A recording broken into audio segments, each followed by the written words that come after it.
Eu juro que eu estou desde sexta-feira tentando gravar esse vídeo, mas é que são tantas notícias novas que eu tenho medo de ficar desatualizado. Mas também se eu não lançar agora, eu não consigo tratar do que eu quero falar a tempo. Já sabe, deixa sua curtida no vídeo, compartilhe com os amigos, ative o sininho e se inscreva no canal caso não é inscrito. Bom, o assunto que eu quero tratar com vocês é a respeito dos efeitos do coronavírus nas eleições norte-americanas.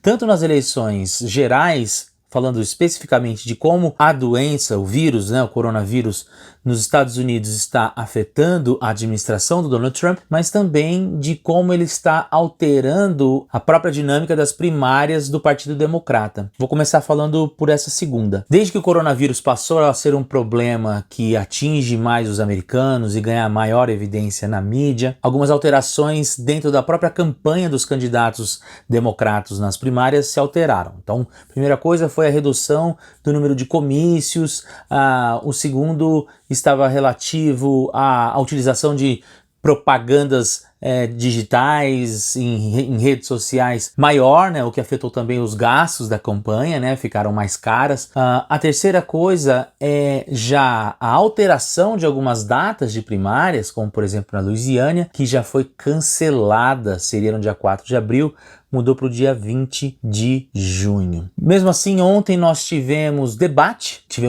entre o Joe Biden e o Bernie Sanders, e nesse debate a temática do coronavírus também apareceu. Houve uma pergunta específica sobre se você fosse presidente, o que você faria. Joe Biden enfatizou a necessidade de se tratar as pessoas que já estão detectadas, de fornecer kits para a detecção das pessoas que estão com suspeitas de estarem infectadas.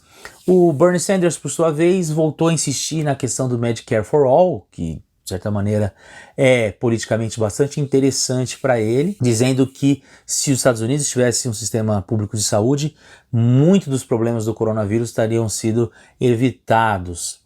De qualquer forma, amanhã nós temos uma data importante no calendário das primárias, que é a Big Tuesday, que foi um apelido que eu dei para as eleições que vão acontecer em 4 estados amanhã, que são Illinois, Ohio, Arizona e a Flórida. Agora à noite, agora eu tô gravando aqui 9h15 da noite, agora mesmo, não tem menos de 5 minutos, o governador de Ohio tinha entrado com uma representação na justiça tentando barrar o acontecimento das primárias amanhã, para que Ohio não participasse das primárias amanhã por conta do coronavírus. No entanto, essa ação judicial foi negada. Então, até agora, está tudo normal, correndo como manda o figurino, para que amanhã nós tenhamos as eleições nesses 4 estados. Qual que é a projeção? A projeção é que o Biden saia mais uma vez vitorioso. Não só de Ohio, mas também da Flórida. Esses 2 estados ele tem uma porcentagem de aproximadamente 65% contra 35% nas projeções feitas pelo agregador de pesquisas, o 538, e é bem possível que amanhã o Joe Biden tenha uma vitória muito consistente nas primárias da Big Tuesday. E isso é uma outra coisa que a gente pode elencar como um efeito do coronavírus nas primárias democratas. De certa maneira, isso está gerando entre os próprios eleitores democratas o sentido de que é necessário resolver logo essas primárias, que as primárias nesse exato momento de crise do coronavírus se tornaram secundárias, e que então isso pode fazer com que exista uma tendência do eleitor a já querer definir logo o resultado das primárias, para que então todos possam se dedicar a pensar num único problema que é o mais premente nesse momento, que é o coronavírus. Então, isso pode ser algo que faça com que o eleitor democrata tenha uma tendência então a definir já este pleito em favor do Biden, como uma forma de dizer, pronto, chega, vamos com o Biden mesmo, em novembro a gente volta a pensar sobre isso e vamos então agora focar nas nossas prioridades. O segundo tema que eu quero falar, na relação entre a política norte-americana e o coronavírus, é a imagem do Donald Trump. Para muitos analistas, o Donald Trump entraria ou entrará nessas eleições como franco favorito, mesmo que as pesquisas demonstrem que ele perderia para Biden ou para Sanders, mas que ao longo da corrida eleitoral ele teria uma força bastante grande, não apenas por conta de uma questão histórica, né, de que o presidente geralmente se reelege, mas também por conta da economia. No entanto, não é só a perspectiva econômica que vai ser abalada pelo coronavírus, como a gente tem visto constantemente a questão da Bolsa de Valores, não só no Brasil, mas também nos Estados Unidos, as projeções da China para uma desaceleração de até 20% da sua economia, e apontando também para a possível existência de uma recessão nos Estados Unidos. Então, esse seria um fator que tiraria do Trump um trunfo que ele teria, que é justamente a questão da economia. Mas aí você pode me alegar, ele não tem culpa disso, né? O corona é um fator externo. E aí é onde entra um outro elemento que o corona acaba atrapalhando a imagem do Donald Trump, não apenas com relação aos números da economia, mas porque existe algo que está sendo amplamente detectado de que o governo Trump demorou demais para agir em relação à questão do coronavírus e quando agiu, agiu de forma errada.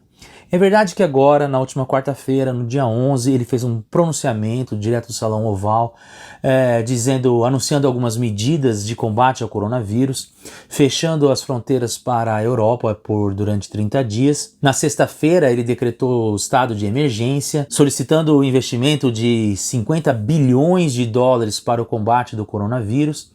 A partir do dia 11, ele mudou a maneira de administrar a crise. Por que ele mudou a maneira de administrar a crise? Se a gente for analisar o histórico das aparições do Trump em relação ao coronavírus, as suas manifestações públicas, a primeira vez em que ele fala sobre isso é no dia 22 de janeiro. E então, de 22 de janeiro até o final de março, a tônica do seu discurso girou em torno de alguns pontos que basicamente foram marcados por movimentos que ou negaram o problema ou tentaram atribuir a terceiros a responsabilidade. Então, no primeiro momento, ele disse que não será nada muito diferente de uma gripe, o número de casos de pessoas infectadas é menor do que o da gripe, que a letalidade dele não vai ser mais do que o que já é registrado em relação às gripes nos Estados Unidos. Um outro ponto que ele vai atacar é a China, né? Ele até hoje usa o termo de vírus chinês, né, para se referir ao coronavírus. Ele também culpou os democratas, né, por conta da sua política imigratória, que teria facilitado a entrada do vírus nos Estados Unidos. E, por fim, culpou a imprensa por estar plantando uma crise maior do que ela realmente era, né?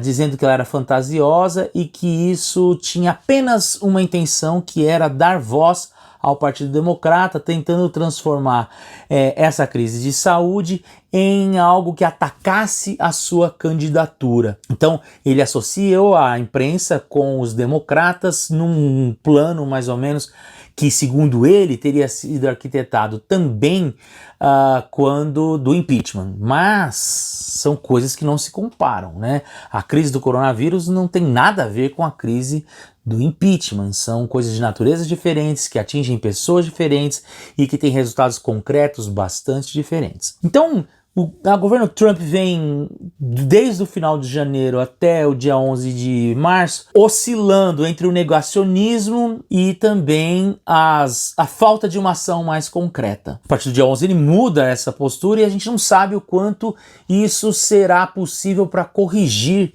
isso que nós estamos vendo, que é, de fato, algo que pode se transformar no calcanhar de Aquiles do Trump para as eleições. Amanhã, então, temos primárias nos Estados Unidos, né, primárias democratas nos 4 estados que eu já mencionei. Provavelmente na quarta, então, eu volto com novidades sobre os resultados das primárias. Beleza? Até mais, então. Um abraço.